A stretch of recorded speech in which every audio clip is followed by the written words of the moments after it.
What's up, everybody? Welcome to Malt Muser Whiskey Reviews. I am Eric. Got a soft scotch for you today.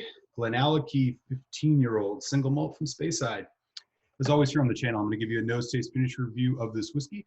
I'll tell you a bit about the value, give you my final thoughts and the final score, and leave you with the malt musing. But first, a bit about Glenallachie and the 15-year-old single malt. So, Glenallachie Distillery, as I mentioned, located in the Speyside region of Scotland, and founded in 1967, been a relatively under-the-radar obscure distillery up until the last few years with the addition of master distiller Billy Walker, and under his leadership, this has become a really fast-growing distillery. It's getting a lot of attention from single malt whiskey fans. So this year, or pardon me, 2019, they released a 15-year-old to their core lineup, and here's what the bottle says. Glenallachie, from the Gaelic, Glenallachie meaning Valley of the Rocks. The geology here is dominated by ancient rock formations, not any old stone, not any old whiskey either. Okay, so a little bit of tasting notes here on the back. What you have in your hand is a bottle of Glenallachie Speyside single malt, talking of which the key to understand malt is dedication under the guidance of master distiller Billy Walker, a process of slow fermentation, precise distillation, and long maturation in the finest casks from around the world delivers a fantastic single malt as natural as the rocky place it hails from. Cool. So here are the specs. This is a 15 years old age statement, 46% ABV, non-chill filtered, natural color. All good things mentioned here right on the label. So while it doesn't tell you much about the maturation, this single malt is actually both Oloroso Sherry and Pedro Jimenez. Let's get some of this in the glass.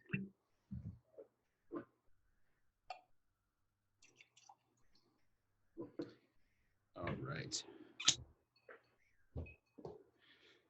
Here is the color. Really, really nice looking color on this whiskey. Okay, let's dive in.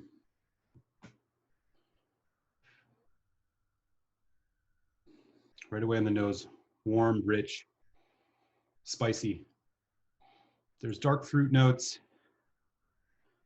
There's a little bit of kind of a caramel, almost butterscotch, orange.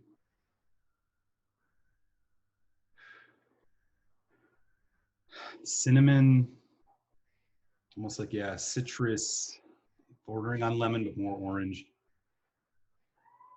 There's a slight chocolate note going on as well.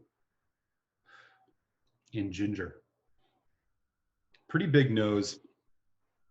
A lot happening here. All right, let's give it a taste. Cilantro.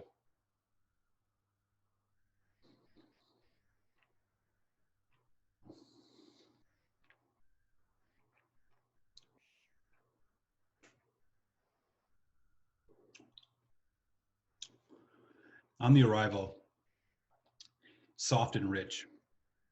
Sweetness of kind of dark fruit, some light fruit as well.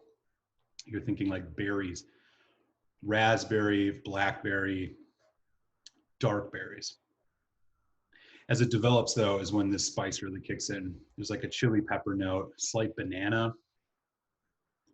raisin, caramel, really developing. And then as it goes into the finish, that spice still lingers. You almost have like a bite of alcohol, a little bit of mint, chocolate, dark chocolate as it rides into the finish. And this is a long finish. It's hanging on pretty well. All in all, this is a big whiskey, bold flavor, spicier than I even expected it to be. Every time I try this, I'm noticing more and more spice in it.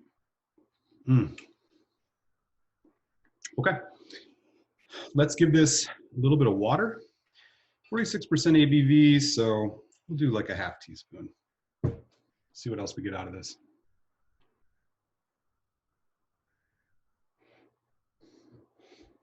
Oh, interesting.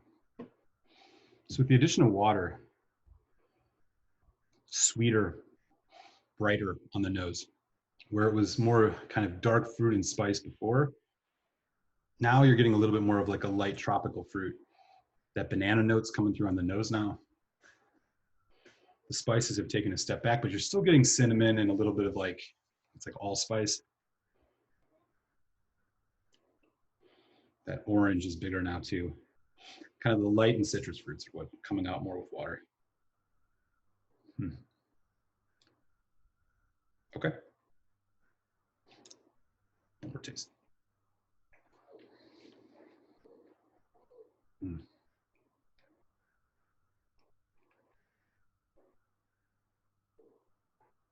Much tamer now. That spice note has really, really diminished. It's a much more balanced sweet fruit, dark chocolate. Really big. A bit of that citrus, almost orange. Now it's a little bit of lime. Butterscotch is kind of gone. You're just getting a bit more balance here with water. Still long finish, caramel, chocolate, like maybe even toffee. And that spice mintiness, a lot of mint on the finish here. You get a really kind of clean, cool finish, which is a little bit interesting. Okay. All right, so a bottle of this Glenallachie 15 here in the US in almost mid 2020, you're looking in that about $80, $85 range. I think for a 15-year-old whiskey that's bottled at 46%, non-chill filtered, natural color, that's a solid price. So I think you're getting a pretty good deal on this. You're not going to find something that's as well crafted as what Glenallachie is putting out with the 15-year age statement, much cheaper than this. There'll be a few out there, but I think around $80, $85 is a good price for this. So my final thoughts here. This is a really competent, strong whiskey and a really welcome addition to their core range. This is a big sherry bomb.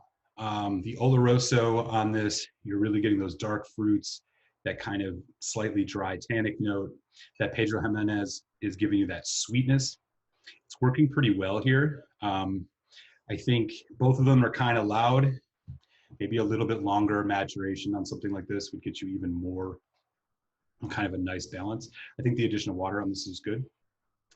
And invariably, this is going to get compared to the Glendronach 15 Revival, which is also a Oloroso Pedro Jimenez sherry bomb. And comparatively, I think that whiskey is a little bit more balanced, has a bit more of kind of a richer, sticky mouthfeel, whereas this, you're getting a bit more spice. There's a couple more sharp edges in this, but it's also about, give or take $15 less as far as the price tag. So really enjoying this one. My final score on the Glenallachie 15 is going to be a 3.75 out of 5, which means I highly recommend you try this and grab a bottle if you find it at a good price. So there you have it. I'm going to enjoy the rest of this dram. And while I do that, take a second and hit subscribe if you've yet to. That way you won't miss any of my whiskey review videos, which come out every Friday. All right, I'll raise this glass to y'all, and we'll catch you next time here on NoooOOOooo Whiskey Reviews. Sláinte.